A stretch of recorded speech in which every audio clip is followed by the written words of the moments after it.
Hello everyone, this is Mayuri Patel, Assistant Professor, SSRC and VAPI. So today here I am with the lecture of item analysis for the MSc Nursing students in nursing education, and which is very important for them in education and for the practical things also. Fine, so let's start with the class. So the statistic technique, it is what? What is item analysis? It is a statistic technique which is used for selecting and rejecting the items of a best test on the basis of the difficulty value and the discriminative power. So it is a technique help in selecting the best item for the final draft of the test, and poor item are rejected and items are modified. Fine. So when we are choosing the questions, so it depends. With the help of item analysis, we can choose what is best for the students, or what should be removed for the poor students, or what are the poor items, fine, that we can remove and we can select the best question. In addition, item analysis is valuable for the increasing instruction skill in test construction and identifying specific area of course content which need greater emphasis on or clarity, and the procedure used to judge the quality of item is called the item analysis.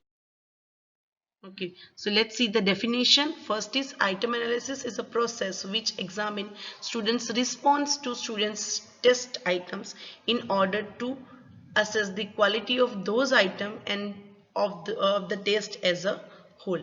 Then item analysis is an aspect of test analysis which involves examination of the characteristics of the test item, and last one, the effectiveness of each item can be determined by analyzing the pupil's response to the item, and which is known as a item analysis. Because what we are doing after taking exam, we are checking the student's paper, and who is which question is given more answer correctly, that will be selected, so that we can know which is best for the students. Next is objective of the item analysis. First is to select appropriate item for the final draft, to obtain the information about the difficulty value of all the items, and to provide discriminatory power to differentiate between capable and less capable examines for the items, and to provide modification to be made in some of the items, to prepare the final draft properly, means easy to difficult. Okay, how it will help us? First is it will give basis for efficient class discussion of the test result, because which is more difficult, that we can explain to them. Then to provide a basis for the remedial work, then to increase skill in a test construction, to improve classroom discussion, to judge the worth or quality of a test, classification of the students or candidates, who is poor, who is average, and who is good. Then selection of the candidates for the job, yes. Then promotion and prognosis of candidates or students, provide more diagnostic information on students, where you will come to know where the students is lacking, so you will get the diagnostic information. Establishing individual differences, definitely in the class everyone is a different, in that they are individual. Everyone will not catch the whatever you are telling, that will not they will catch in a one explanation. So on that basis you can establish the individual differences. Then aid in subsequent test revision, increasing skill in the test construction, bring about improvement in testing method and techniques, and make decision about the promotion of students to the next higher grade. These are the function, or they can help us uh, in the test of construction. Next is objectives. First is to select the appropriate item for the final draft and reject the poor item which do not contribute in the functioning of the test. Some items are to be modified. Second, Item analysis obtains the difficulty value of all the item preliminary draft of the test, and the item are classified difficult, moderate and easy item. Then it provides the discriminative power, that is item reliability and validity, to differentiate between capable and less capable examiners of all the items. The reliability and validity of the test depend upon the characteristics of the test. Both these indexes are considered simultaneously in selecting and rejecting the item of the test.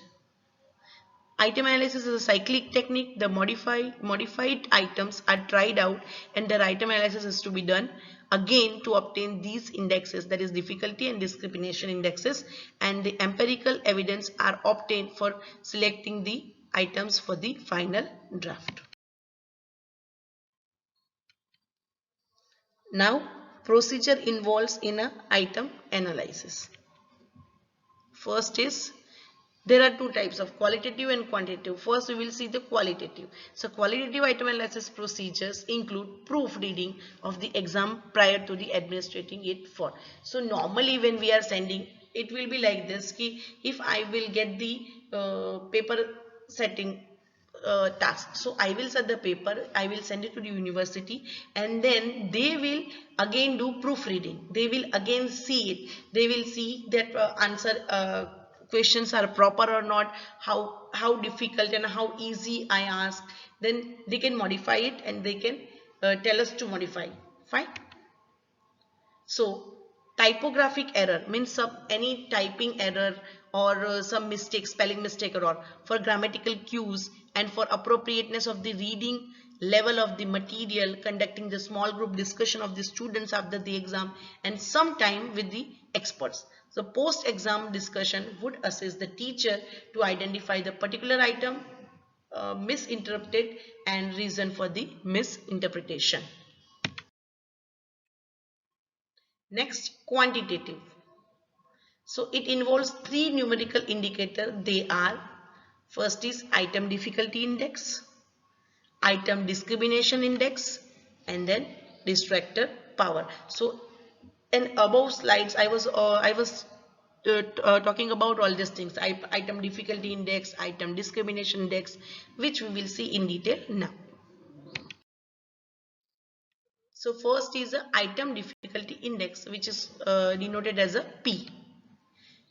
So it is a portrait the easiness of an item, because the higher the percentage, the easier the item. Means how many students have attended that question and that is right, that will be the higher percentage of the question, and that means that is easy.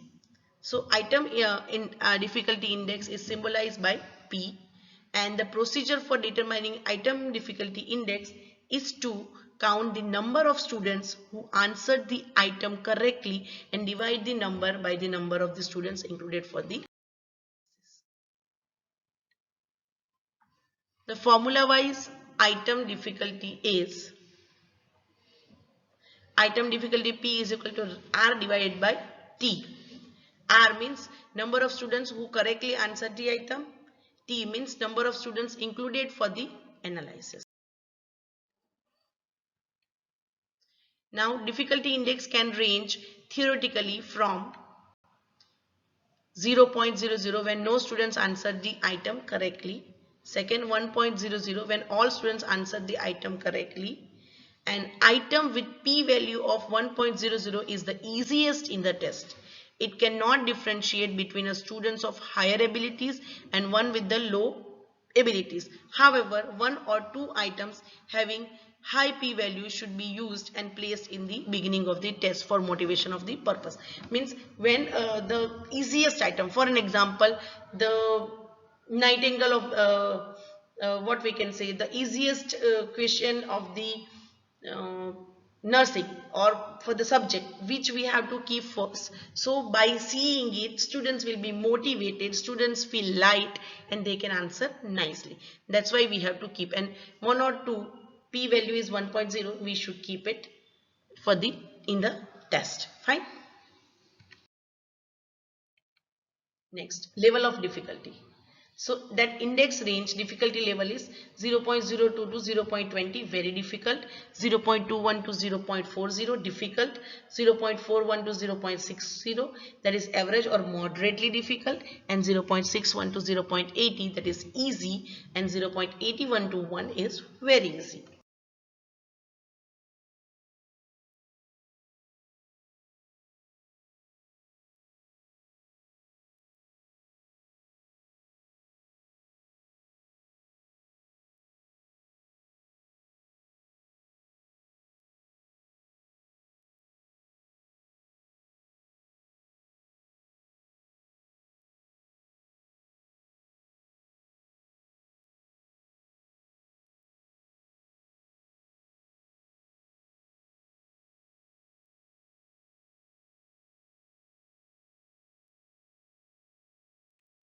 The formula to determining item discrimination index is D is equal to RU minus R1 divided by 1 divided by 2T.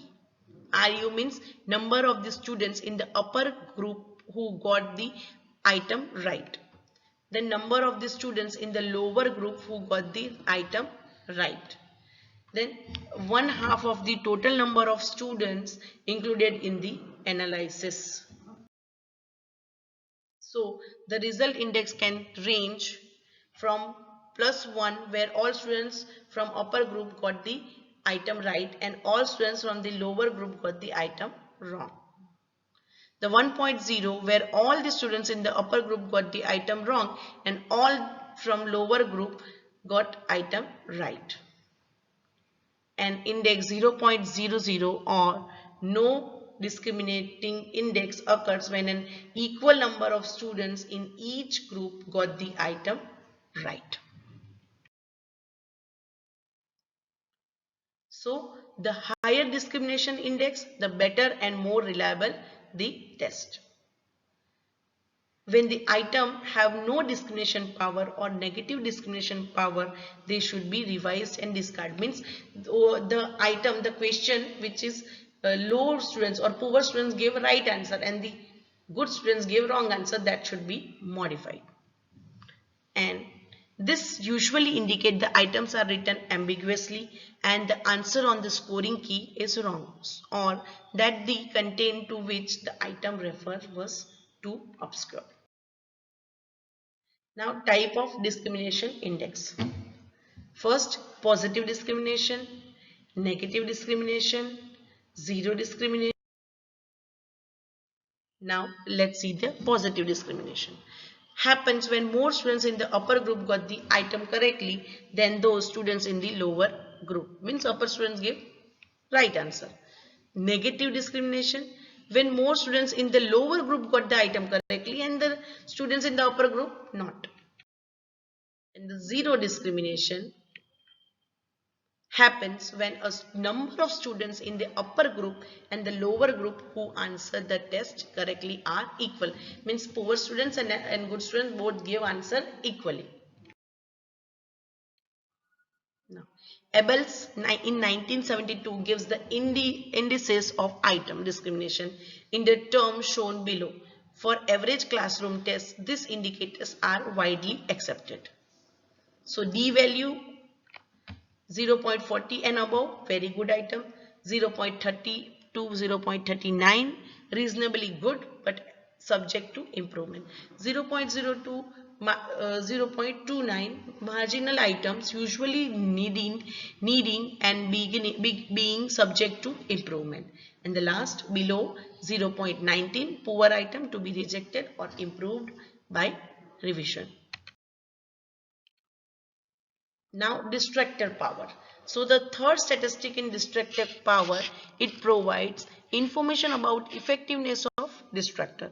So Groundland and Lean 1990 states that this can be determined by inspection and so there is no need to calculating index. So in general, good distractor should discriminate between upper and the lower groups. Distractor means there will be a, you feel there is two answer is right, or you will get confused what to choose and what not to choose. So those are the distractor, or we can say in option you have given number of options, fine. So those are the distractor.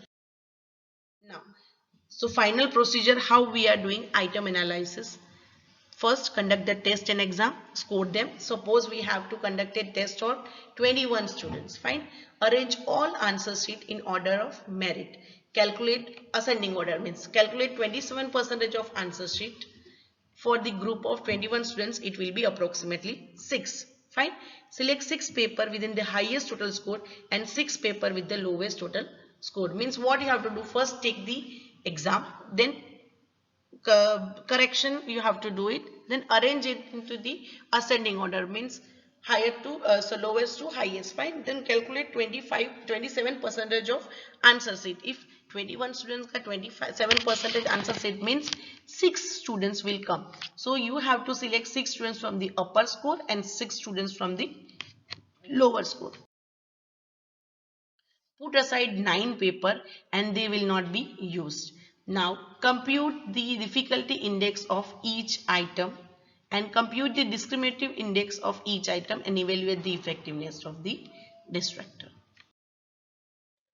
So how we will do it, like this. You can see the example. You have to ascend it and then question. There are only 3 questions are there, fine. So you have to do like this. Total score, 6 students, 3 students, you have to select it, 3 here and 3 here, fine. You can see these are the highest scorer and these are the lowest scorer, and you have to make it like this. Then you have to correct, you have to do upper group, lower group, difficulty index and discriminative index, you have to do it. These are the references. Thank you so much, guys. If you don't understand, just let me know. And thank you for listening me. Thank you so much.